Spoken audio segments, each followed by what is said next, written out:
Hello and welcome to this new Let's Play channel on YouTube. My name is Harden and I'm a German Let's Player and I want to show you Civilization 6. I'm very happy that it's released now. I'm a real big fan of the Civilization series.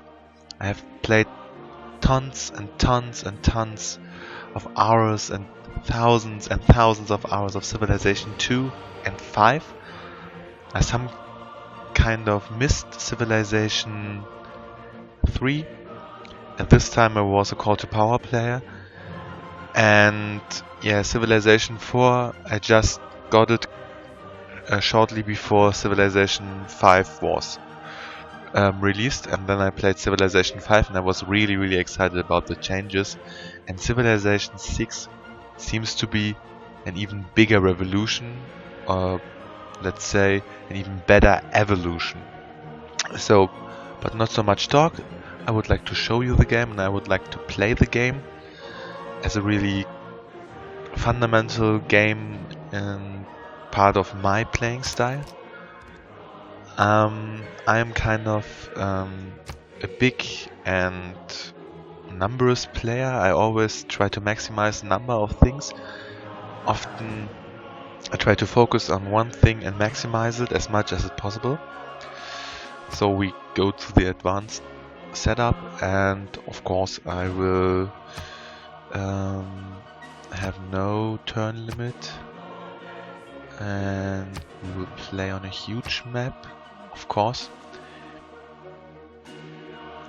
But because I did just play one other Civilization 6 game, it's my Let's Play in German, where I play China. I don't want to change the difficulty from Prince because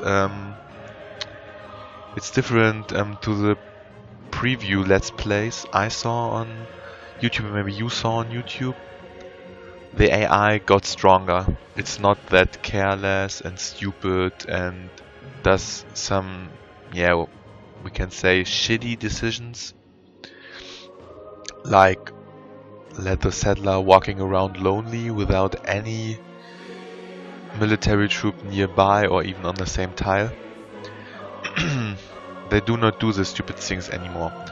So that's why I would like to play on Prince. And I always like to start in the ancient era. Game speed is okay and the rest is more or less okay to me. There's no such reason for me to change it. And I think barbarians and tribal villages are cool. It's fun to discover the world and find some barbarians to flee for or to fight against, or to find some tribal villages to get some extra bonuses just because you discovered the world. So now the real discussion point for me was the leader. I knew I want to play China because China seems to me the obvious wonder game, and in Civ 5 I tried so hard and so often to get all wonders. I know it's not possible anymore in Civilization 6. I mean, if you tried really hard, or if you set the difficulty in Civ 5 really low, it was possible to get all 30, or let's say at the end of the game with all expansions, I think about 50 wonders. It was possible. It's really hard, so, and you have to determine your whole economy and your whole civilization just to that goal. But if you can, you can do it. It's possible. But in Civilization 6, I found some kind of an impossibility to do this, because every wonder has now some need now some preparations, and they have some conditions, like it has to be near a mountain, near a river, on a hill. You had to found your city on a rainforest tile. It has to be near a holy site, near an encampment, and so on and so on. Yes, so it's really hard to get all the conditions in your empire early on. So because you need You need a haven, you need coast, you need mountains, rainforest, and so on. That's only the ancient era wonders and the classic era wonders. There are no of the middle age wonders and so on. So I started my let's play and just did a kind of wonder game by building only the possible wonders and only the helpful wonders, because I don't find Stonehenge that helpful even in this game. Of course you get an a great a religious person, a prophet, or a great prophet, but you also can get the great prophet fast enough from other mechanics in the game, so you do not need the wonder really for that.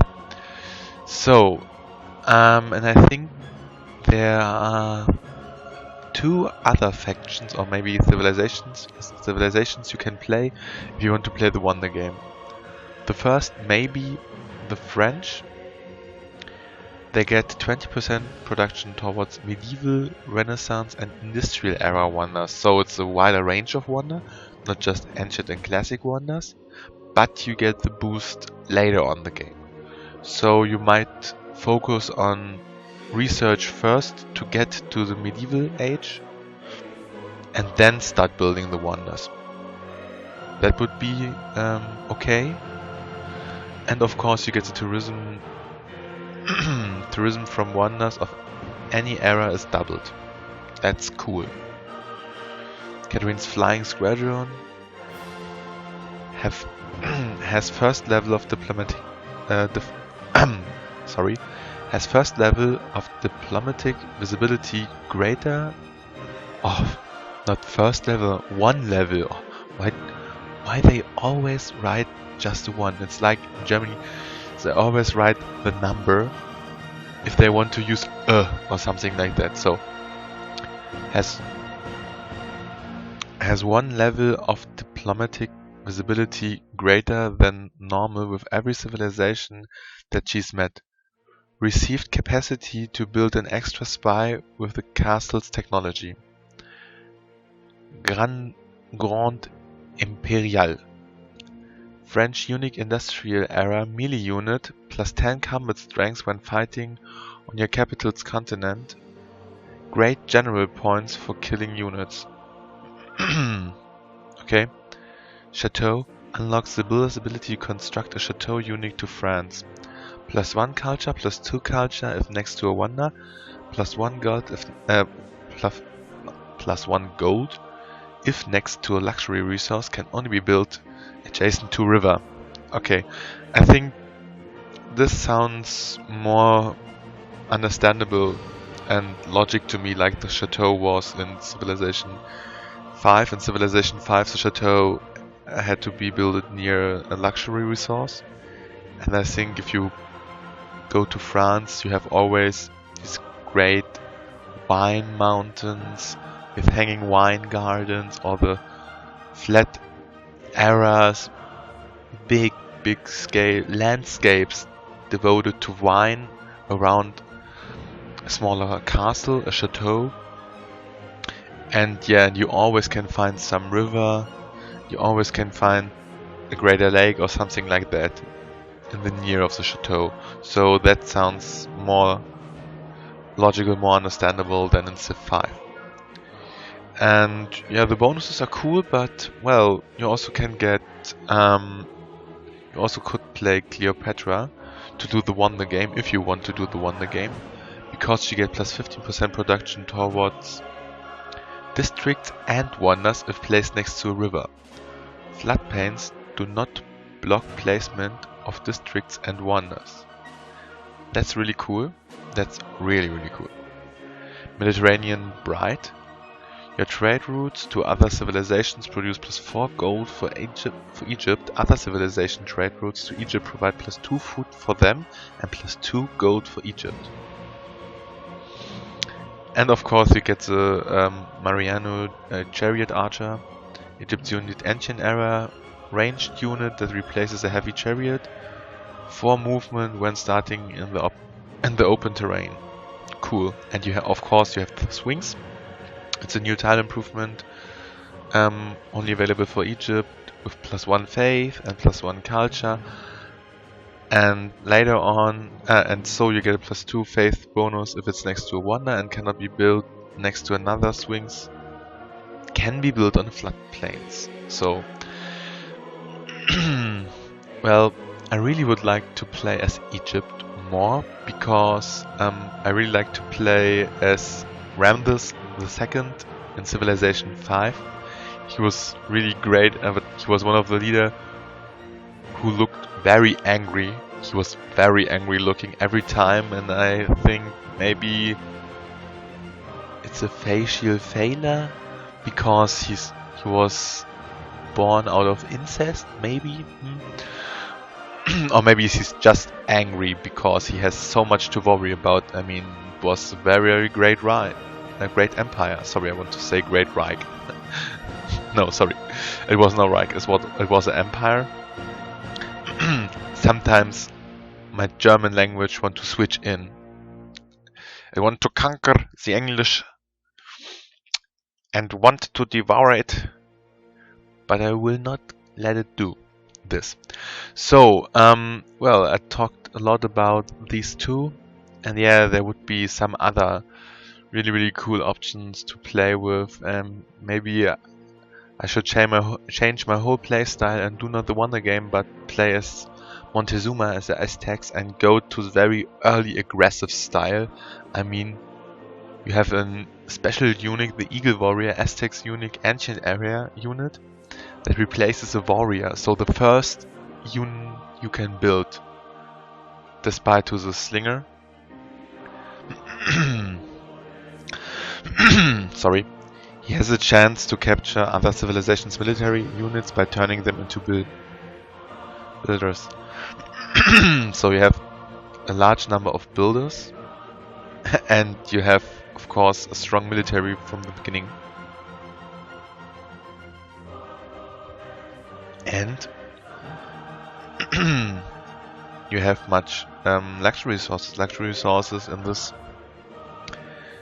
territory provide an extra amenity to 2 extra cities. Military units receive +1 combat strength for each different luxury resource improved in Aztecs lands.